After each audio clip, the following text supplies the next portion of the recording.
This episode is proudly sponsored by CyberGuru, an AI-powered cybersecurity training platform built by real SOC analysts. Whether you are just starting out or sharpening your blue team skills, a CyberGuru lets you train with real alerts in a virtual SOC environment.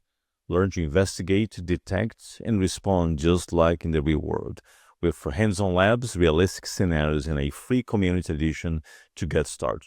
A CyberGuru is designed to help you grow as a cyber defender. Learn more at acyberguru.io. Train like it's real, because one day it will be. You're listening to the Women in Cybersecurity Podcast, where global voices meet to inspire, inform, and ignite change in the world of cyber. Hosted by Yuri Diogenes, Alexandra Francu, and myself, Yulia Iancu, we bring you real stories, expert insights, and bold conversations from the front lines of cybersecurity. Now let's dive into today's episode. Hello, everybody. Hello again. This is episode 3 of Women in Cybersecurity. I'm here to welcome you with Alexa and Yuri. Here we have today Renana Friedlich, and I will let Alexa tell you a bit more about her. Yes, so welcome to our third episode. Today's guest is Renana Friedlich Barsky. Let me tell you a couple of words about Renana, just so you have a bit of a background on our special guest today. Renana is a globally recognized cybersecurity leader with over 2 decades of experience spanning Israeli military intelligence, Big Four consulting, and Fortune 500 enterprises. She currently serves as the Chief Information Security Officer at LPL Financial, where she leads the firm's enterprise-wide cybersecurity strategy and innovation. Renana began her career in an elite Israeli Defense Forces intelligence unit, where she developed deep expertise in digital forensics and incident response. Her journey continued through impactful roles at Ernst & Young, where she led breach investigations and M&A cybersecurity for Fortune 500 clients, and later at PayPal, where she served as a deputy CISO and global head of cyber threat management, overseeing a team of 120-plus security professionals. Beyond her executive role, Renana is a passionate advocate for the cybersecurity community. She has served on advisory boards for Google Cloud, Microsoft Mitiga, and the University of Southern California, and was recently named one of the top 100 Women Know Cyber and 100 future CISOs to watch. So this is quite impressive, Renana. Thank you. Welcome. Thank you so much. I'm happy to be here. Renana, we've been trying to do this for a long time, and I just want to say thank you very much for you to make yourself available. I know that you are extremely busy and a lot of things are happening. So thank you again for dedicating this time to talk to us. I think your background and story is super inspiring. So I could not have you, I have to have you on this podcast, which is all about women in cybersecurity. And you were ones that I immediately thought about. Thank you. Thank you. It's an honor to be here. And I'm always passionate about bringing thought leadership to women in cybersecurity and cybersecurity as a whole. Let's dive into some questions that we all have. So in your experience, what's the most misunderstood aspect of the CISO role by executive leadership, and how do you manage to bridge that gap? So I think, first of all, a lot of people, myself included, spend so many years honing on their technical skills. And I reflect back on my career and how much time was spent in front of logs, in front of spreadsheets, in front of websites, just trying to really comprehend what cybersecurity was all about. And so you spend all those years, and then as you start climbing up the ladder and you go into management roles, all of a sudden it's not as much about the technical skills. It's very important to have a solid background to serve you. But then all of a sudden it's about the soft skills. Do you know how to sell an idea? Do you know how to talk to people who are not experts in cybersecurity? Do you know how to influence across the organization and talk about pain points that other stakeholders have, so you build a broader consensus? And so I think, to me, one of those big aha moments when you talk about the CISO role is, yes, you've spent all those years, but now you need to bring something else. You need to up your game, and you need to develop new skills that you probably never even thought about as much in those early years of your career. And what would be maybe your focus now at the moment on those skills that perhaps you feel like are non-negotiable as a CISO? So I will say finding a good mentor is so important. Someone that will allow you, whether that's your current job or in your network, someone that will allow you to experiment with those skills and help you grow if you want to become a cybersecurity executive. And so things like risk management, things like speaking in front of an audience. What does it like to give a presentation to a board of directors? You don't just land a CISO job and then given the opportunity to do it for the first time. It's really critical for individuals who aspire to become CISOs to develop those skills along the way to land their first job. It's interesting that you said, yes, cybersecurity is about many things, but how would you describe cybersecurity right now with all of your experience? What is it actually about? What is cybersecurity all about? I mean, that's a really deep question. I think, to me, at the end of the day, it's about protecting people's data and enabling trust with companies so that we can all maintain our security, privacy, and conduct our business. I truly believe that cybersecurity at the end of the day is a business enabler. And while it may not have been the way cybersecurity was perceived for many, many years, this is the only way we can be successful as cyber defenders. Renana and I, we have a project going on for a book, which is super interesting. I already have this with the publisher. The publisher is analyzing, they like the project, but it's really going through this whole CISO mindset and what they need to do in the first year. I'm super excited about this project and cannot wait to have Renana as my co-author in this journey. So I guess my question to you, Renana, is going back to when we met, when you were still working at a Microsoft partner and everything. At that time, did you already have a vision that you wanted to be a CISO? Because many times people chase the role of CISO. Some other people, they naturally become a CISO as they move along the way. How was your path? You intentionally moved to a CISO role because you were doing intentional job after job already aiming to that, or it was more like a very natural transition? You never even planned to be a CISO? So keep in mind, when you and I met, I was with Ernst & Young, and I was a consultant for approximately 8 years.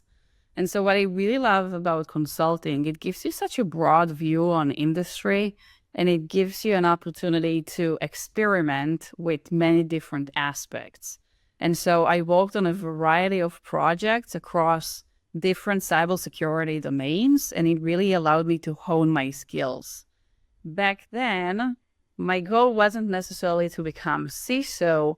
My goal was to join an in-house practice and so build that ownership of a program. What I mean by that, and many, hopefully those listening to us who are consultants can refer to it. As a consultant, you come in, you deliver a report, and that's your work product. And so that's where it ends for you. You are likely moving on to the next client, you're likely moving on to the next project. Sometimes you stay in touch, you follow up, you hear what they did, but in most instances, you don't. You have no idea what happens. And so I wanted to see what it's like to own, to build, and to grow a program into that next level. And I'm always happy to say when I joined PayPal, my team, the Cyber Threat Management Group, was 26 people. I grew it to 120 people globally with new functions, with new capabilities. And it was such an exciting journey just to be able to see that maturity being built over time and know that I had direct influence on the cybersecurity bottom line for a company like PayPal. And so back then, the goal was different than what it was towards the later years at PayPal. I am curious now with the experience that you have today. If you could have, let's say, play an imagination game, if you could redesign the cybersecurity industry from scratch, what would you change and why? So, it's interesting because in a way, the cybersecurity has changed and requires us to respond to new threats and new attack schemes. But also, in a way, part of it remained the same. We're still dealing with phishing. We're still dealing with asset management. We still have to respond to inquiries and exams about the cybersecurity program in a very manual fashion. And so it's those fundamental areas where, despite all the investment, despite the innovation, all the amazing startup community out there, we're still dealing with the basics. Don't you think it's interesting? I find it very interesting and pleasing probably for the audience listening to us, maybe some women that are just starting their career in cybersecurity, to find out and learn that going back to the basics is not an old-fashioned way of learning, correct? It is valid, and I think there's still opportunity for us to fix the basics. No, we publish over and over on our own Microsoft Digital Defense reports that 98% of the attacks could have been prevented with basic security hygiene. So yes, definitely basic is still the most important thing. So Renana, because we are in that Women in Cybersecurity podcast, yes, so very curious about your view on this aspect. How did your career, have you ever been impacted by this? I know you started very young, and I know I read somewhere that you were directly at 18 years, right? Taken in the field of cybersecurity. Yeah. 20 years. So you, Yeah, 20 years. Okay. Yeah. So it's still very young, yeah. And tell us more about your progress in this role as a woman. So, I will say, early years, I did not really think about what it meant to be a woman in cybersecurity. I was just doing my job. I was showing up, burning the midnight oil. I did not think about it. And it was just obvious to me that I'm there because I deserve to be there, because I worked hard to be in the position that I was in. And that was it. I think it only hit me after about 8 or 10 years into my career when I started looking to my right and I started looking to my left. And I was like, wait, why am I the only one? Where's everyone else? Like, what happened? And I remember that there were a few over the years that were there, but most of them didn't stay. They didn't stay very long. And so that's when I started asking myself some hard questions like, okay, why am I the only one? What do I need to do to bring more women into this field? And I think we always talk about what it takes to bring women into cybersecurity. I will tell you, after my first maternity leave, I also asked myself, what does it take to retain women in cybersecurity who are going through major life events, such as having a child? And so since that realization, this was a big aha moment for me. And since then, I've spent a lot of time coaching and mentoring and sharing my experience, something that I am very passionate about, because the reality is I didn't have a mentor. I didn't have someone that I could look to and say, wow, if she can do that, I can do that too. And it is so crucial for us to create opportunities like this podcast for women to come together and talk about, obviously, cybersecurity, but also talk about what it means to be a woman in cybersecurity. And you mentioned, I just have a very burning question. You mentioned, going into maternity leave. How in this rapidly evolving world and technology, as cybersecurity evolves from month to month, especially now, how did you find this time where you were in maternity leave and maybe could not have time to keep yourself up to date every day? How did you find coming back to work in this field? So let's talk about two different aspects. One was your question with regards to what do you do when you can't stay up to date on things? And so I think it's important to say, as a professional, there are going to be times where you can't stay up to date on everything. You got to give yourself some grace. And you can't be everything, everywhere, all the time. And so I've learned that there are days when I'm a really good mother. There are days when I'm an exceptional professional and manager. There are days when I'm a really good daughter or a friend. But there are days where I just cannot do it all. And so coming to terms with it was a really important learning for me. Because if you try to do it all, at some point, the burden's going to be too much and you're going to collapse and probably experience a burnout.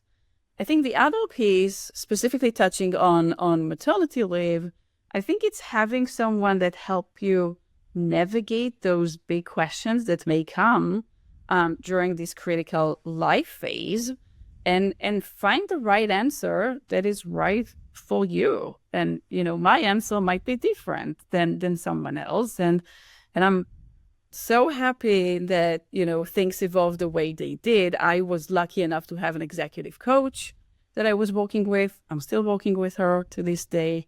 And someone that helped me navigate those big career moments.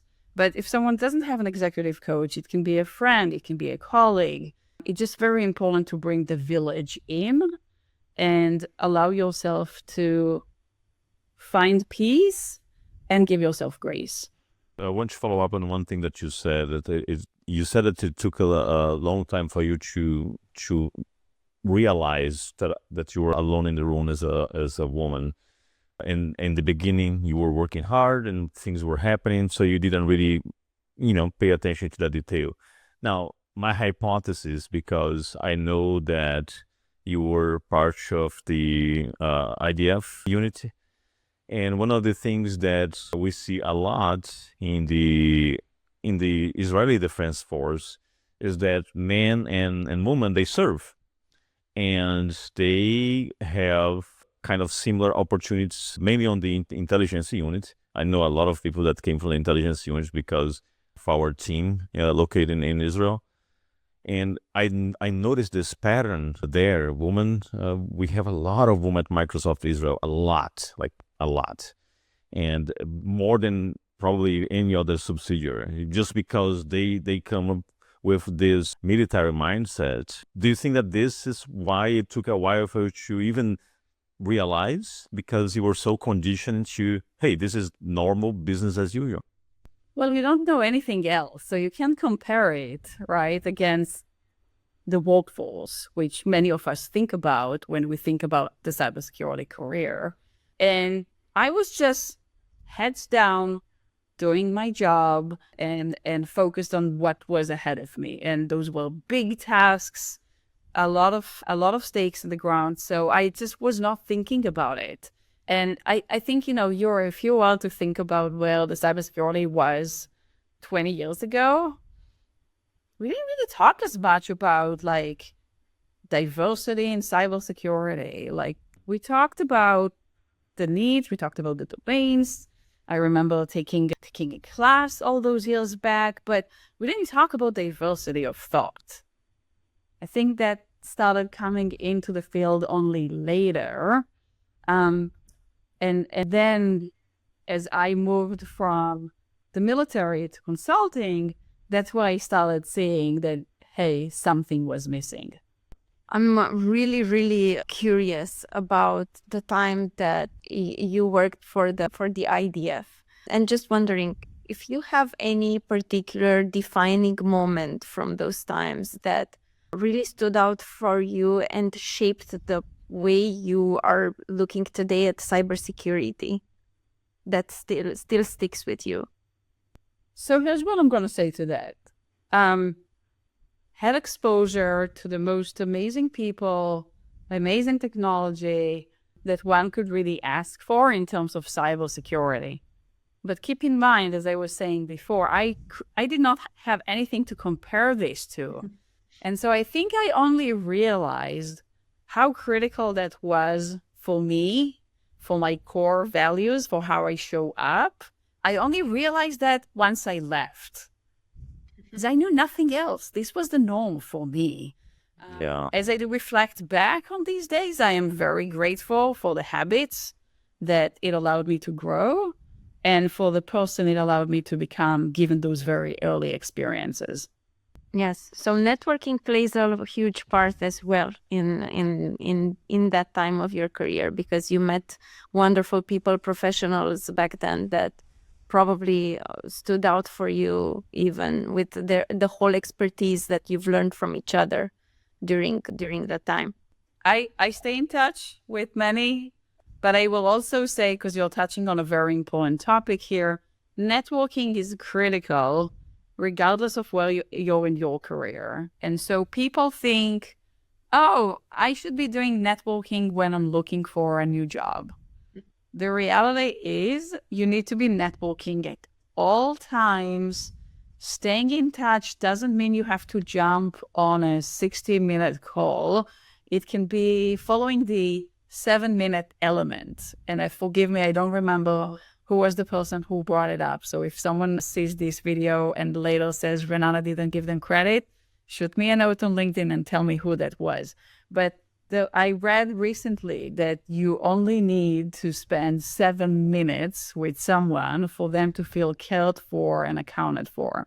And so if you have 10 minutes, maybe it's your lunch break, maybe you're commuting home, whatever that is, if you just give someone a call or send them a text, it will go a long way. And so it may not be feasible to text all people in your contact list or all your LinkedIn network in 7 minutes. It's not about quantity, but it's about the quality that really matters. Excellent tip.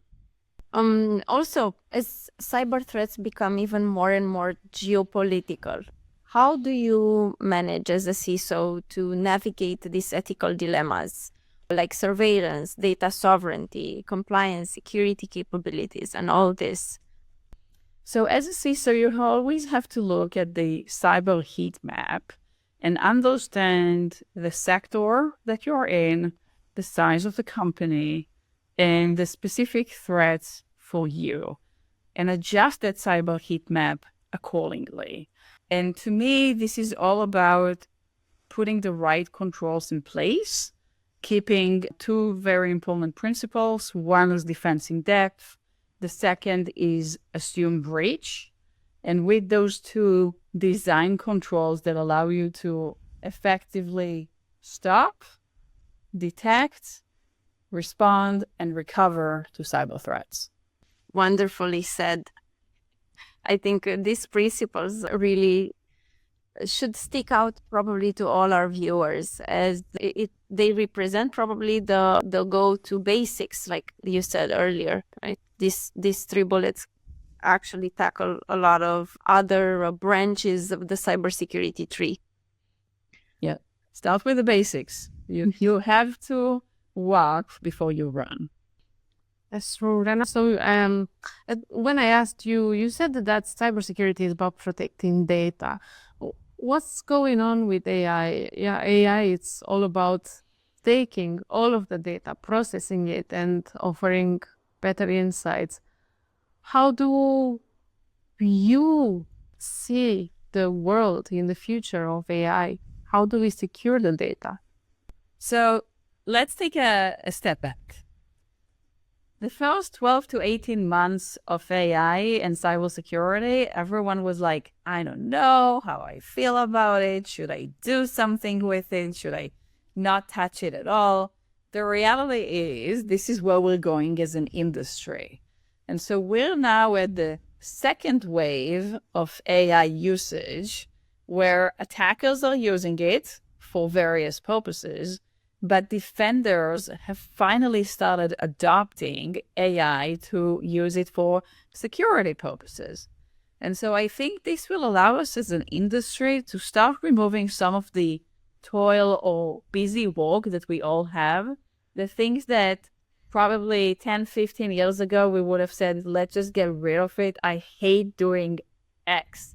Now we actually have a way to stop doing those things and shift the very talented, capable workforce we have towards other initiatives. And so I am really excited to see, I think the second wave of AI is probably gonna be finished in the next 12 to 18 months. And what the third wave is going to be like, recognizing that not only we use it for redundant processes, but many of the tech vendors have already implemented AI and going to speed up those processes. We as cybersecurity professionals must accept the fact that AI is here and AI needs to be used by us as much as it's being used by the cybersecurity offenders, if not more, to scale and put the programs where they need to be. Helen, I'm curious, how do you see the roles in the future with AI? All of the roles that are in cybersecurity, how many of them will go away and what will actually be relevant in the future? So ultimately, there are a lot of processes right now that are manual. And so to me, when cybersecurity leaders think about AI as part of their program, it's about how do you take that busy work and eliminate it. But then it gives you capacity to do things that we're not doing right now because we don't have the capacity. So if individuals listening to today's episode think about how do I make myself more valuable in the marketplace, to me, it comes down to how would you use AI to improve the cybersecurity program instead of fighting AI? And there are so many great use cases from security operations, from governance, from identity and access management, you name it, where I think we can really step up our game and allow our teams to do more with less redundant, busy work. Renana, I want to take advantage of your current position as a CISO because I was reading this research from Black Fog that says that the pressure on security leaders is immense. Nearly 98% of respondents of the survey reported working beyond their contract hours, with the average CISO clocking an additional 9 hours per week. In an extreme case, 15% of the respondents said they are working 16 hours more. And many are really looking forward to leave this field. Is this a reality? The pressure is really on, and do you feel that? So I think, first of all, it's important to say, not all CISO roles are the same. There's a difference if you're a CISO at a Fortune 500 company or if you're a CISO or a startup in terms of what's expected of you and what your day-to-day looks like. I don't know who said they're clocking 16 hours extra, so that's what puts us at 58 hours a week. I don't count how many hours I work. That's a reality. And to me, it's about, am I producing the deliverables that are required to keep the business safe? And so at the end of the day, you need to know what you're getting yourself into. If you seek perfect harmony, work-life balance, then you probably should not be a CISO at a Fortune 500 company. Let's just say it. But if you're hungry and if you're passionate and you're willing to put in the extra work, then it's a very fulfilling job. Well, we have a game here, and Alex is going to talk about. Actually, Yulia will. Oh yeah, Yulia has the hats. Yeah, we have two hats here. We have the hats, yes. We have a red hat for offensive security, okay, and it's a really red hat. And we have a blue hat for more defensive, more blue team questions. And you have to choose. Each hat has some questions written by hand. And you can choose. Which type of question would you like to be asked? So first of all, let me just say this is frustrating because I'm a big advocate of purple teams. And for those of you who don't know, purple teams comply exactly. So I am going with purple. And we're going to do a little bit of red and a little bit of blue and Yeah, sit all together. we can ask 2 questions. Yeah. Let me do For both of you. I love this because I like both both type of question. Okay, which one is the first one? Your right hand. Right hand. Okay.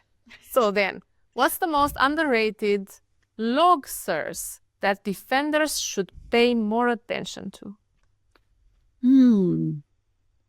Interesting. It depends on the type of investigation,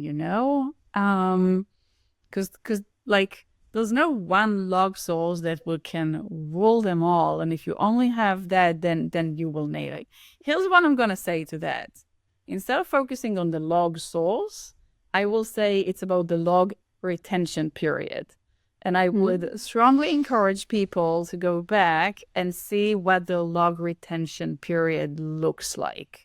In other words, if you think that you have data for 30 days, but come the time when you actually need the data, and then you find out that you only have it for 7, you lost. And so doing an exercise to understand which logs are kept and for how long is a really good investment ahead of a cybersecurity incident. Okay. That's Very interesting. Okay, then let's go to the red one. And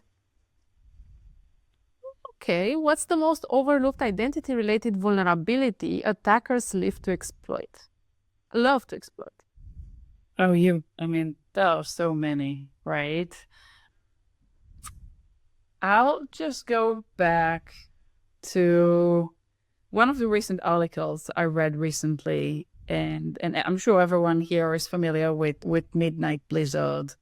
So calling the help desk and pretending to be an employee, and eventually through social engineering, finding the way to get usernames and passwords and bypass MFA. And so it is so simple in terms of like complexity. You're not exploiting a technical vulnerability, you're exploiting a human vulnerability. And all of us have this inherent desire within us to serve, to please, and attackers know exactly how to play to that. And so thinking about not just the technical exploits, but the human exploits. And regarding that, because I'm very curious, you have a vast experience, tell us some interesting story in your career that left you speechless, something very interesting. So sadly, most of the interesting stories are under NDA and or attorney-client privilege.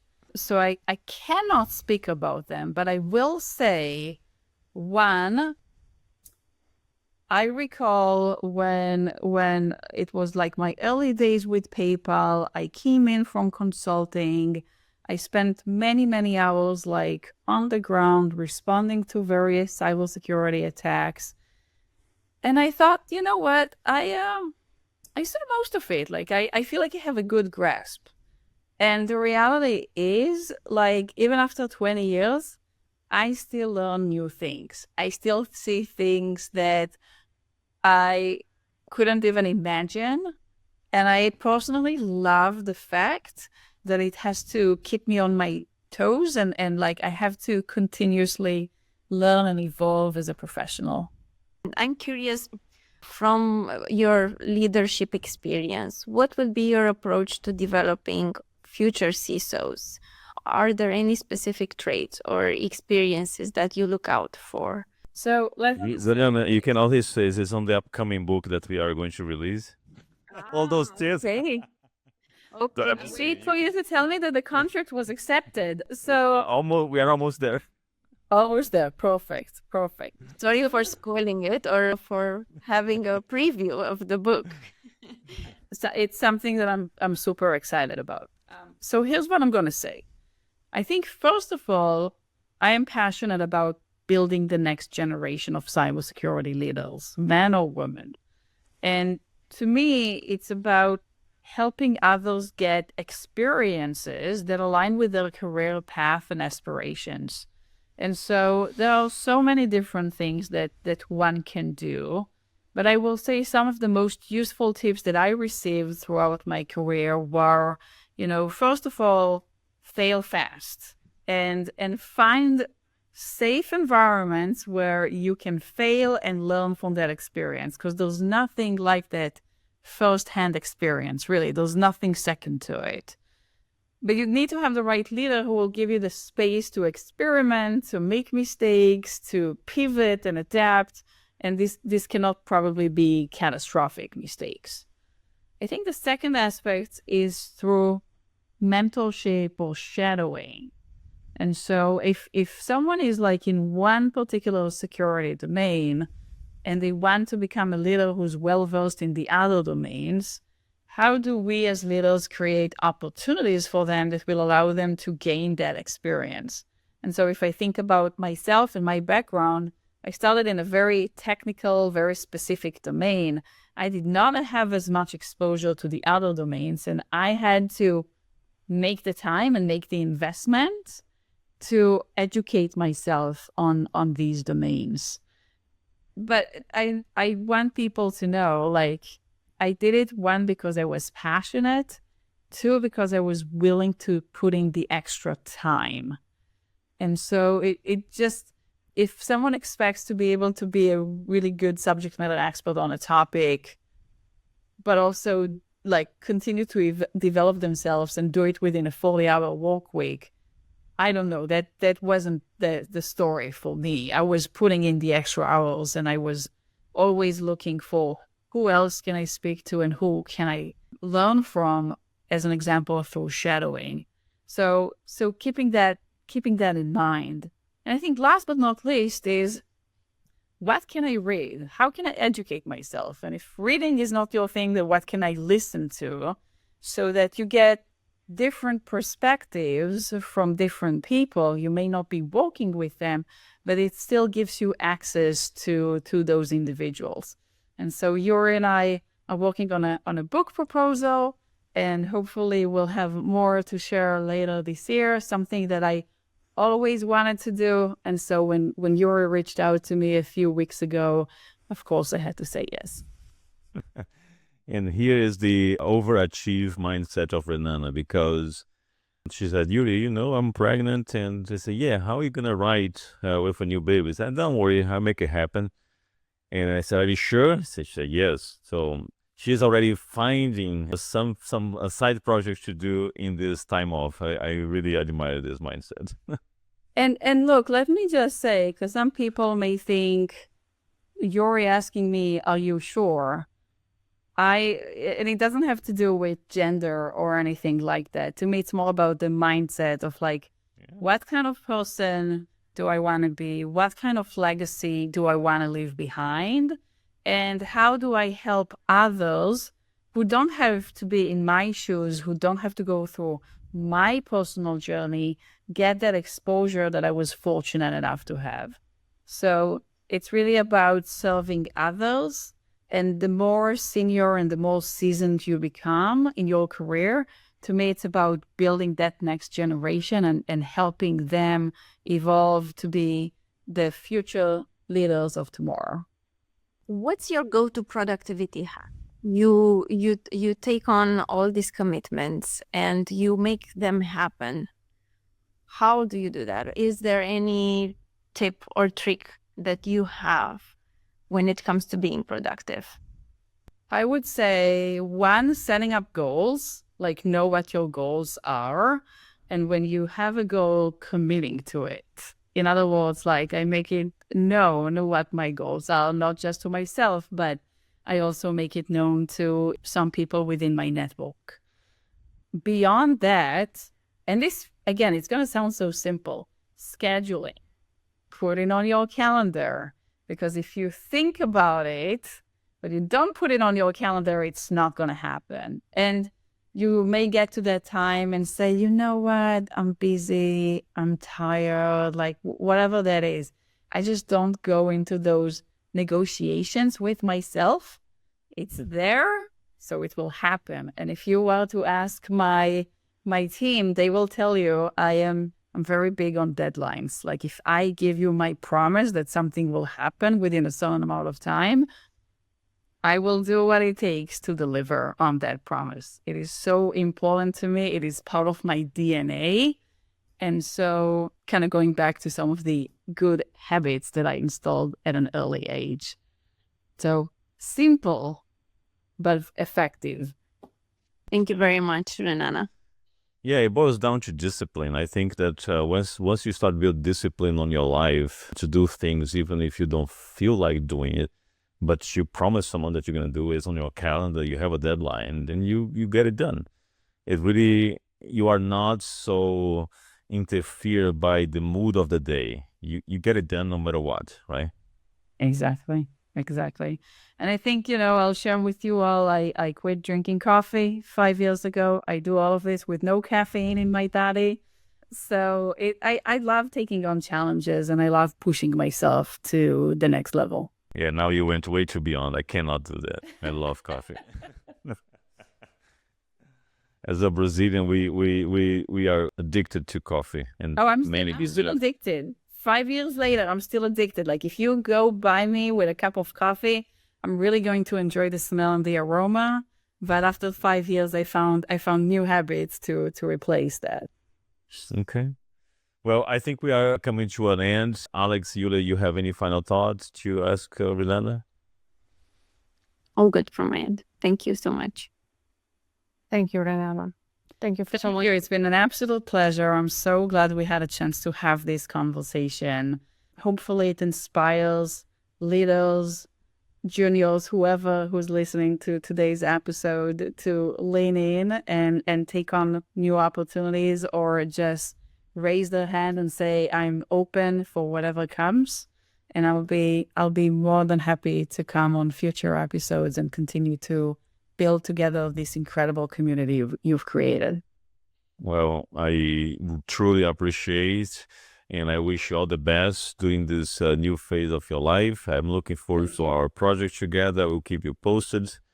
Thank you, Yulia, Alex, and thank you listening to this episode today. We have been receiving a lot of good feedback from the listeners, and I truly appreciate your time. Thank you all.